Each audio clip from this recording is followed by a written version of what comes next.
Bon les amis, allez, nouveau chantier. Donc là aujourd'hui on attaque le nouveau système. Allez, donc on va mettre des fourrures, on va mettre tous les supports et tout ça. Donc c'est un aménagement de dessus de garage.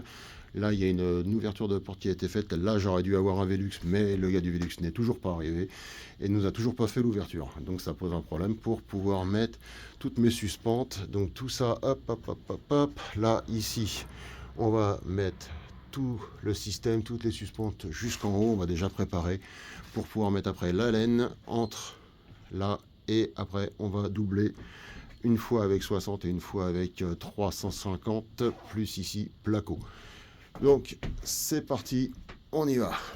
Bon voilà, donc je vais te faire voir un petit peu comment je procède par la suite. Donc là toi j'ai mis un peu d'éclairage pour pouvoir faire le truc. Là j'ai mis mon laser donc qui est réglé pour les premières suspentes. Parce qu'en fait là j'ai la première qui est ici, la deuxième va arriver ici, tu vois, pour échapper. Donc une fois tous les 60 en décalé, c'est-à-dire que mes prochaines vont être ici au lieu d'être là, justement pour éviter d'avoir une faiblesse au niveau des placos et en fait que la charge se soit répartie correctement sur toute la structure de la toiture. Donc là j'ai mis, alors je travaille avec deux trucs, c'est bon après c'est un choix perso, il y en a qui travaillent avec juste la corde, d'autres qu'avec le niveau. Moi j'aime bien avoir la corde et le niveau parce que bon quand tu marches, tu vois, hop, le laser il fait légèrement ça. Donc je mets ma première suspente ici que je fixe correctement à la hauteur du laser. La deuxième, pareil, de ce côté-là. Ensuite je tends un câble entre les deux. Et ensuite ce que je fais, c'est que je mets, donc je mets la corde entre le système, tu vois, donc ça repose sur le petit crochet du haut. Et en fait là tu le vois mieux sur l'autre. Voilà, là ici tu vois mon laser, il vient taper le milieu de ma suspente juste là à l'accroche, et donc ma fourrure quand elle va venir s'accrocher ce sera pile poil dans le centre. Donc ça me permet de pouvoir régler tout ça correctement, tu vois, toc toc toc toc toc jusqu'à l'autre bout. Donc en fait toutes mes suspentes en fait sont réglées de la même façon, donc à la corde et au laser. Comme ça au moins tu es sûr que ta suspente elle est pas trop en arrière ou trop en avant, le laser ça te le met de niveau et la corde en fait ça te fait un truc super clean. Voilà, donc là j'utilise deux produits. Donc c'est des produits de chez Point P. Alors hop, voilà, c'est les suspentes de 310 de chez Pay. Donc c'est fabrication française, hein. Pareil, j'ai Novi Pro au niveau de la visserie. Donc hop, toujours pareil, hein, voilà, c'est des petites vis sympathiques. Donc c'est de la qualité contrôlée. Donc ça c'est vraiment bien. Tu vois, je vais te faire voir, hop, vite fait. Voilà, c'est de la toute petite vis. Donc enfin c'est de la 35. Donc ça suffit largement pour les visser. C'est pour les placos. Donc il y en a assez pour faire tout ça. Donc là on va continuer à faire le deuxième rangé avec une distance réglementaire de 60 pour que ça tombe pile poil entre les deux, que la plaque de plâtre vienne et que je puisse fixer sur mes fourrures par la suite. Et je vais mettre donc la deuxième en décalé. Et ça tu verras ça tout à l'heure. Bon, suite de l'avancée des suspentes. Donc ça prend du temps quand même. Tu mets grosso modo une journée et demie, 2 jours à tout mettre en forme. C'est pas évident, c'est pas évident. Donc là, comme tu peux le voir, bon, j'ai le niveau donc qui tape, tu vois, ici là, juste sur la petite bordure. Et après, je prends de cette corde là, et toi, jusqu'à l'autre bout. Je le tends et de l'autre côté, c'est pareil, hein, réglé avec le même. Hop, voilà, le niveau qui bouge un tout petit peu. Hop, on voit. Voilà, donc là, il y a déjà une partie, toute la partie basse est faite.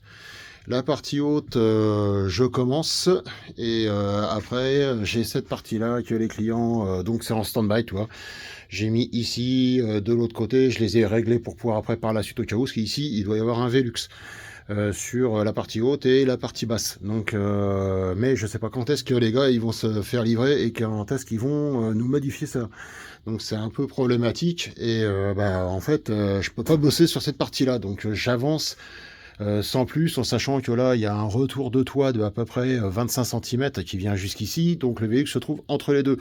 Mais comment ils vont le placer, ça j'en sais rien. Donc après pour les finitions c'est un peu galère. Donc là pour l'instant on continue de faire au cordeau et au laser en mesurant pour que ce soit bien droit. Bien dans ce sens-là, à droite, à gauche, enfin bon voilà, faut que tu dans tous les sens de niveau pour que ce soit super nickel. On continue et puis je te dis à tout à l'heure. Bon alors voilà, toi je te fais voir vite fait pour contrôler en fait, pour savoir si toutes tes suspentes sont vraiment bonnes. Là je te l'ai mis, enfin je l'ai refait parce que je l'ai démonté tout à l'heure. Donc là tu vois ici le fil passe bien pile poil sur la tâche qui passe sur l'autre, hop ça descend et après tu vois tu mets en ligne droite. Donc là ça descend, là le système il est passé et comme tu peux le voir ici, tu vois, ça passe. Là le fil touche l'autre d'au-dessus. Là, comme tu peux le voir, tu vois, les deux fils, si tes fils en fait font ça, ça veut dire que tu as une suspente qui est pas correctement mise. Donc, hop, tu vois, là, elles se touchent l'une à l'autre, c'est nickel. Et là, tu vois, pareil, si elles ne se touchaient pas, si elles faisaient ça, ça veut dire que c'est la même chose. Donc là, c'est nickel aussi. Voilà, donc là, tu vois, tes suspentes, elles sont bonnes. Il n'y a plus qu'à régler les deux petites, les dernières qui vont être dessus pour que tout soit dans l'axe. Et comme ça, après, ça te permet de pouvoir mettre tes laines isover directement. Donc là, il y a une isover 6 et une autre de 24 qui viennent se mettre, vu que mes suspentes font 31. Donc ça te laisse un vide entre la toile de protection des tuiles et ta laine. Donc toi, c'est un vide d'air qui va se produire entre les deux, d'à peu près la taille d'un doigt, un petit centimètre qui va se balader. Voilà. Donc là, on continue l'installation et puis tu verras ça dans le suite de la vidéo. Allez, à tout de suite. Donc là, ça y est, tout le haut, hop, ça y est, c'est terminé. Et là, je voulais te faire voir un petit truc. Donc en fait, tu vois, quand le gars du Velux a posé le Velux à l'époque, ils ont mis une traverse, sauf qu'ils l'ont mis beaucoup trop basse. Ils auraient pu la couper, mettre un système et compagnie. Donc là, en fait, si tu préfères, pour éviter que ton placo soit comme ça et que tu te tapes la tête dedans, là, ce que j'ai fait, donc tu vois, il y avait hop, la petite pièce de bois qui était comme ça. Voilà, ça c'était l'origine. J'ai tracé l'épaisseur du placo, comme tu peux le voir. Là, sur les deux coups de crayon qui sont ici. J'ai tracé pareil de l'autre côté. Hop, au revoir.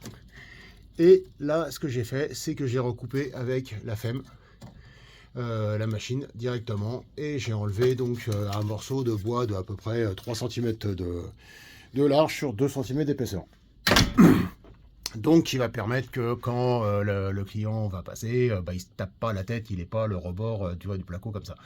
Donc, on gagne grosso modo, en diagonale, on gagne 10 cm. C'est quand même pas négligeable. Franchement, pour le coup, ça va faire du bien. Et au niveau du placo, quand il va rentrer dedans, il va bien s'asseoir dans la petite gorge qui est ici, avec donc le pare-vapeur et la colle qui va être mise tout autour. Mais ça, je te ferai voir ça un petit peu plus tard. Bon, allez, on continue les travaux. Là, on va attaquer à commencer à positionner la laine en 6 cm d'épaisseur pour pouvoir après poser directement la deuxième. Allez, c'est parti!